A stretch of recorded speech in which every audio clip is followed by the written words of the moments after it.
So we've come till here. What do you think is the percentage of short stature patients with a causal diagnosis at this stage? You've taken the history, you've done the growth chart, you've done the examination. You've done some basic investigations. What do you think? What percentage of children are picked up at this point of time? It's much lower than that. It's actually only 1.3%. That is the reference for that. Next, this is how it goes.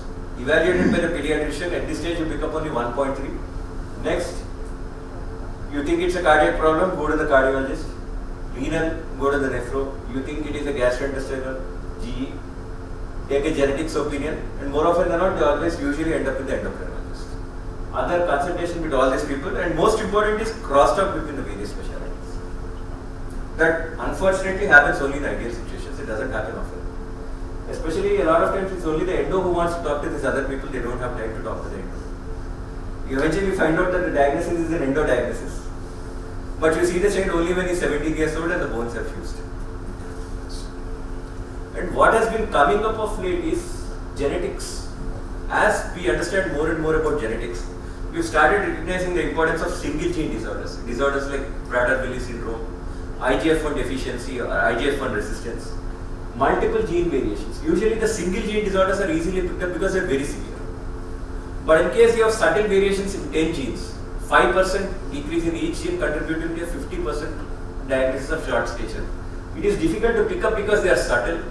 And the second thing is we cannot end up doing genetic analysis for so many genes. Something known as copy number variants. These are the most important things as far as genetics is concerned.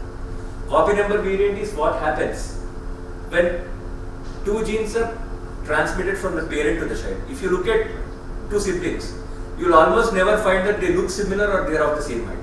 Two male siblings of the same set of parents will never be of the same height. This is because when the genetic information is transmitted from the mother to the child, there is always a slight variation. Otherwise, all the offspring of every parent would look the same. So these are the most important things. Copy number variants can be to the tune of 2 to the power of 56. This is the reason why we have so much variation in height. And also homozygosity and heterozygosity of mutations. The homozygous mutations are usually more severe because you have two affected genes.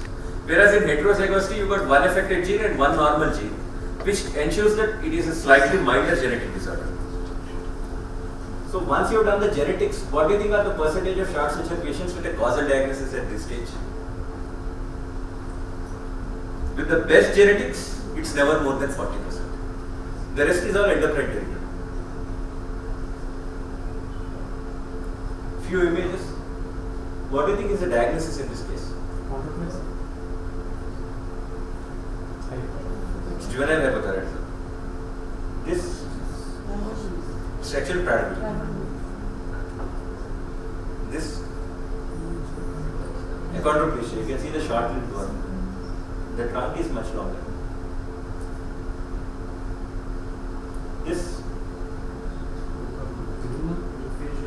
is the Russell-Silver syndrome. You can see the large forehead and the triangular face. This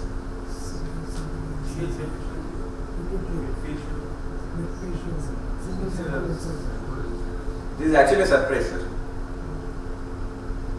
Combined pituitary hormone deficiency with ASD and VSD.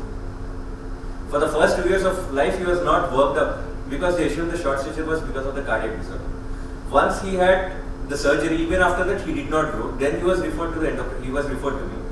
The minute I saw him, I saw the single central incisor.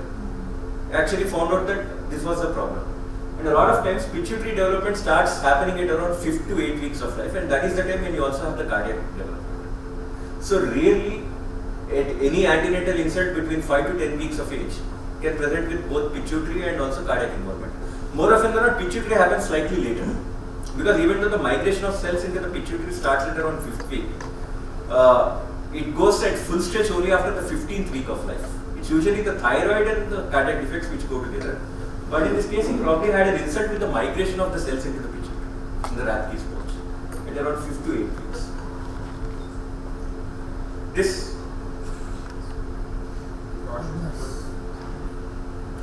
is pseudohypoparathyroidism. You can see the short stature, short 5th metacarpal, the round faces.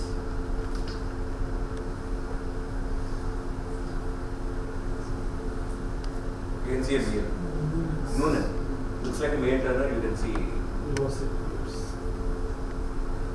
This is turner. To conclude, this is what we need to do whenever we see a case child coming to the OP. First, think of short stature. Confirm that it is short by using the growth charts. Follow up the child for 6 months to 1 year to measure the growth velocity. If he is young, if he is 11 years old, there is no point in foreign humor because you need to act quickly. Evaluate as and when necessary. Refer the child and counsel them about the importance of growth, because a lot of parents are under the misapprehension that children grow up till 18 years of age. It is not true. In the case of girls, growth usually stops at menarche. They never grow more than 1 inch after menarche. While in the case of boys, the maximum period of growth is between 12 to 15. They don't grow beyond 15. That is what we have to counsel them. We have a lot of parents who come to us at 17 and say we have 1 more year of growth. And that is not a fact. Thank you.